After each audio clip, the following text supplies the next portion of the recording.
I came home to candlelight. Soft flickers danced along the walls, stretching shadows long and thin. The scent of rosemary and garlic curled in the air, warm and rich. A bottle of Cabernet Sauvignon, our favorite, stood uncorked on the table. 2 glasses beside it, everything was perfect. Romantic, except for the single plate and the note beside it. Dinner's on me. Enjoy your night alone. My breath caught. I stared at the words, my mind struggling to process them. I picked up the note, turning it over, as if the back would hold an explanation. A punchline. But there was nothing. I swallowed hard, reaching for my phone, with fingers that suddenly felt numb. My pulse pounded as I opened our shared location app, the one we had used for years without a second thought. And there it was. Emily was at a luxury hotel. Not just any hotel, the kind you book for anniversaries, honeymoons, stolen weekends. I zoomed in, my stomach twisting. I told myself she could be there for a different reason. A work event. A surprise for me. Then I saw she wasn't alone. A second location. Another phone. Another person. And just like that, the air was gone from the room. I gripped the edge of the table to steady myself. But the world kept tilting. My heartbeat roared in my ears, my vision tumbling. This year will be special, she had said. Just wait. You're going to love it. Her voice echoed in my mind, each word a blade twisting deep. For months, she had been teasing me about this anniversary. She had smiled, laughed, kissed me, all while knowing exactly how this night would end. I felt sick. I wanted to scream, to flip the table, to break something, anything to match the chaos in my chest. But I didn't. Instead, I inhaled slowly, forcing the tremor from my hands. I picked up the wine bottle, pouring a glass with deliberate precision. The deep red liquid swirled in the candlelight. My fingers brushed the rim of the untouched second class, the one she had set out for herself before leaving me here alone. I pushed it aside. Then I sat down at that candlelit table, picked up my fork, and took a bite of the meal she had prepared for me. It was delicious. I chewed, swallowed, and took another sip of wine. Outside, the night carried on as if nothing had changed. Cars passed in the distance, neighbors laughed on their porches, the world remained oblivious. But inside, everything had shifted. Something inside me cracked open, something I could never put back together. I didn't cry. I didn't call. I didn't text. I just sat there, eating the last dinner my wife would ever cook for me. In silence. I didn't sleep that night. I checked into a hotel, not the one she was in, not the one she had chosen for them, but a different one, far enough away that I wouldn't be tempted to drive by, to look for her, to chase an answer I already knew.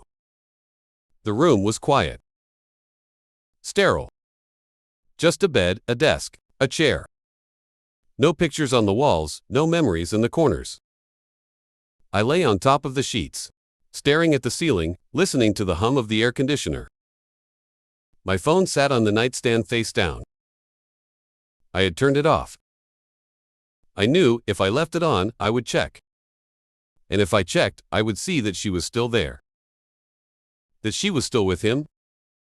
I clenched my jaw and forced my breathing to slow. It didn't help. My mind kept spinning, pulling me back through time, making me watch our life together from the beginning, searching for the moment when she started slipping away. Was it gradual? Had she fallen out of love with me piece by piece, one unnoticed moment at a time? Or had it happened all at once? Maybe it was a single choice, a single night, a single moment, when she decided I wasn't enough anymore. I thought about our wedding day. The way she had looked at me when she said, "I do." The way she cried during our first dance.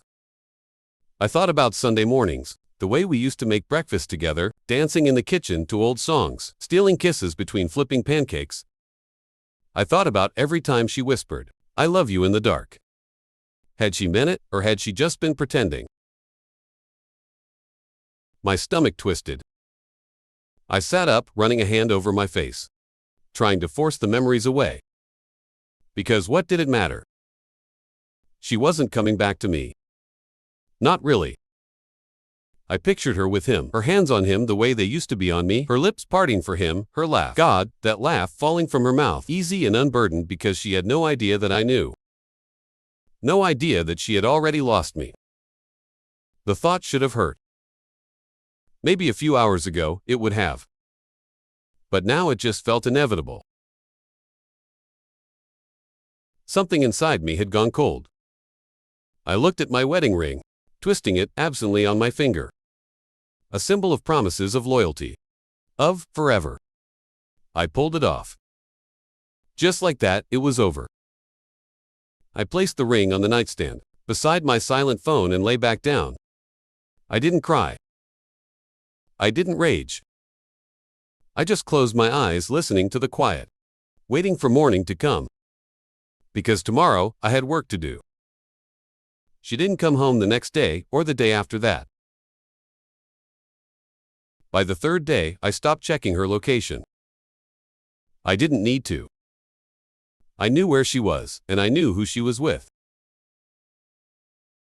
I wondered if she ever thought about me. If she imagined me sitting at home, waiting heartbroken, staring at my phone, desperate for an explanation. She didn't know me at all. I didn't call. I didn't beg. I didn't demand answers. Instead, I called a locksmith. It was an easy conversation. I told them I had lost my keys. They came within an hour, changed the locks, and handed me a fresh set. Simple. Efficient. By the time I closed the door behind them, something inside me felt lighter. Then I called a lawyer. That conversation wasn't as simple. The words felt strange coming out of my mouth, but they were steady. Controlled. I asked for everything to be filed as soon as possible. I wasn't interested in negotiations, in dragging this out, in giving her the chance to manipulate her way back in. She had walked away first. I was just making sure the door stayed closed. I spent the next 48 hours preparing. I went through the house, collecting the things that were hers. Clothes, shoes, jewelry, random little pieces of her life that had settled into mine. I packed them neatly into boxes and left them by the door. I didn't touch the photos. Not yet. Not because I was holding on to something, but because I wanted her to see them when she came back. I wanted her to walk through that door and be met with 1,000 reminders of the life she had thrown away. I wanted her to feel it. Because I had felt it. Every hour she spent in that hotel, every moment she spent wrapped in someone else's arms, I had felt it. And now, it was her turn. I made sure everything was in order. I checked the bank accounts, my accounts. She had no access to them anymore. I changed every password, every security question. She had built a second life behind my back. I had no problem erasing her from mine. By the third night, the house felt different. Not empty. Not broken. Just mine. I sat at the kitchen table, staring at the divorce papers, my name already signed at the bottom. All that was missing was hers. Outside, the wind howled against the windows. The same storm that had been brewing inside me for days. I took a sip of my drink, exhaling slowly. Let her come home. Let her see what she had done. Let her realize that the life she had walked out on wasn't waiting for her anymore. She had left as my wife. She was coming back as a stranger. On the fourth day, she finally came home. I heard her before I saw her, the soft shuffle of her shoes on the porch, the rustle of shopping bags. She was humming. Like she had just come back from a spa weekend. Like she hadn't set fire to a decade of marriage. Her keys scraped against the lock once, twice. Then silence. A pause. A sharp knock. I opened the door just enough to see her face. Her smile faltered. Why is the lock changed? My voice was quiet, cold. Because you don't live here anymore. Her eyes widened, confusion flickering into panic. Wait, what? What are you talking about? I held up the papers. Divorce. The color drained from her face. Number. I stepped forward, pressing them into her hands.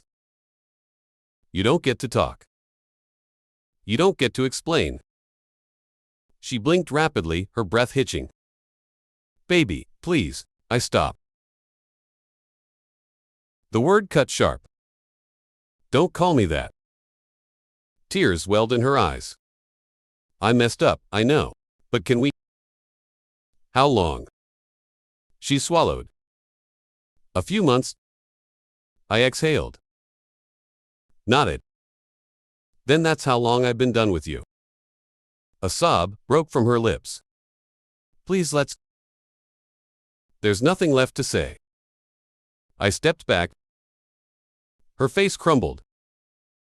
She reached for me, but I was already shutting the door. Firm. Final goodbye, Emily. And then she was gone. She didn't knock again. I stood by the door, listening as her footsteps faded down the porch steps. The wind carried a broken sob, a sharp gasp, but I felt nothing. No anger. No sadness. No regret. Just peace. I turned away, stepping back into the house that no longer held her presence. The divorce papers lay on the table, where I had left them, her name untouched. She would sign them. She had no choice. I walked into the kitchen, grabbing a bottle of wine, the same one she had left for me on our anniversary. I poured a glass, the deep red swirling in the candlelight. For 10 years, she had been my world. For 10 years I had believed in forever. And in one night she had killed it all. I picked up my glass and walked to the dining table. The same table where I had eaten my last meal, as her husband. The same table where I had learned the truth. I pulled out a chair, sat down and lifted my drink. To 10 years, I murmured. I drank. The wine tasted better this time. Smoother. Richer. Like freedom. I set the empty glass down, leaned back in my chair and exhaled. This was the last night I would think about her. The last night she would have space in my mind. Tomorrow, my new life would begin. And for the first time in a long time, I was looking forward to it.